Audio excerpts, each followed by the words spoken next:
Greetings in the mighty name of our Lord Jesus Christ, Amen. I welcome you to day 7 of our 10-day prayer under the title Disciple Children and All Generation to Speak for Jesus. Let us pray. Lord, we bow down and ask you to fill our hearts with your mighty spirit. Empower us to disciple children in every generation that they may boldly speak for Jesus in every corner of our land. Let your fire ignite our souls and drive us into your purpose. Father, we plead that our lives become a living fulfillment of your ancient prophecy in Joel. Pour out your Holy Spirit on our kids, on our families and communities, that they may feel your presence and be transformed. Guide us, O Lord, to be vessels of your love and truth. Holy Spirit, come into our lives with a powerful outpouring promised in Joel 2. Teach us, Lord, to share the gospel with fierce passion, reaching every generation. Convict our hearts to live holy and inspire others to speak for Jesus. Amen. Now, based on Joel chapter 2, verse 28 and 29, God will pour out his spirit on all flesh, young and old, men and women. Children and youth will prophesy and see visions, showing God's dynamic work in every age group. The Spirit gives us bold courage to speak for Jesus in homes, schools, churches, and streets, stirring souls to repentance. Now, this outpouring breaks barriers, making the gospel accessible to every generation and calling us to passionate discipleship. Now, Ellen White shares with us in her insights from page 484 of the Adventist Home. She lifts up a powerful vision of God's purpose for the children who grow beside our hearts, a purpose that is wider and higher than any limited view we might hold. In the sight of the Almighty, children are called to be witnesses for Him in the highest places of life, just as Daniel was called to stand in royal courts as a witness for the King of Kings. The humble believers of the past have set an example. They raised their children in a Judean home saturated with God's word, teaching them faithful service so that those young ones may one day stand in legislative assemblies, halls of justice, and even royal courts, proclaiming the gospel. Now, this brings us to the solemn question posed by Esther in Israel's crisis. Who knoweth whether thou art come to the kingdom for such a time as this? That's Esther chapter 4, verse 14. We must ask ourselves, has God placed our children in this moment to be instruments of His grace? Are we preparing them to fulfill a divine appointment in the world's highest arenas? Therefore, let us commit to nurturing our children in God's Word, teaching them faithful service, and trusting that God's grand design for them is far beyond our own limited vision. May we empower the next generation to stand boldly in every sphere of influence, shining the gospel's light and answering the cry of a world in need of God's love. Shall we pray?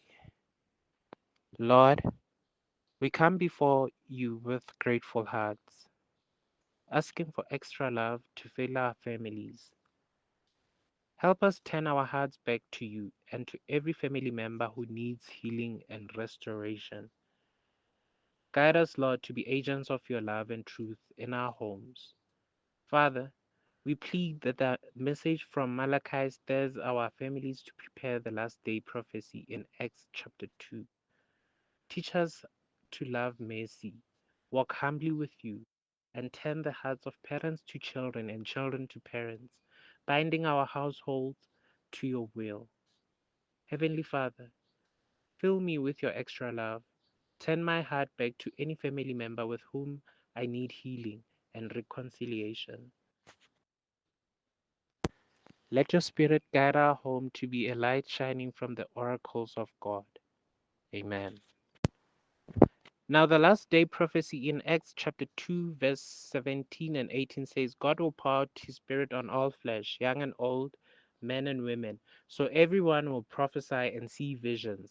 Malachi chapter 4, verse 5 to 6 warns that God will send Elijah, the messenger, to turn the hearts of parents to their children and children to their parents, preparing families for the great day of the Lord. When families align their hearts with God's word, they become agents of instruction, mercy, and humility, shining the light of Scripture into their homes.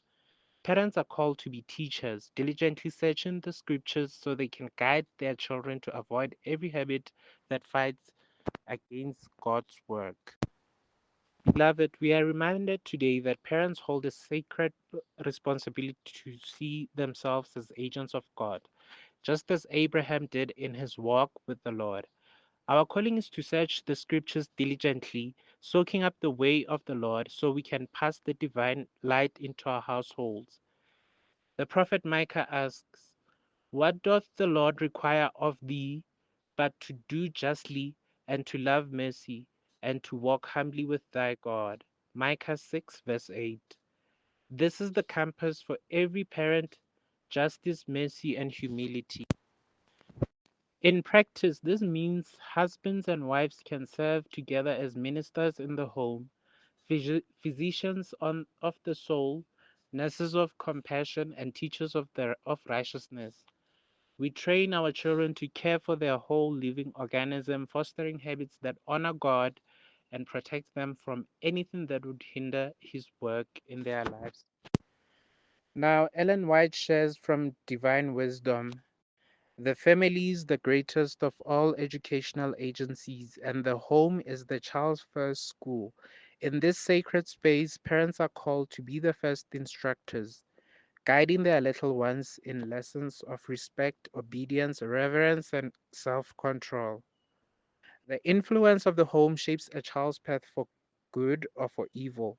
When parents nurture their children in truth and righteousness, they become a powerful force that steers the young heart toward lifelong virtue. Conversely, neglect in the home leaves a vacuum that Satan can fill with misleading teachings from outside.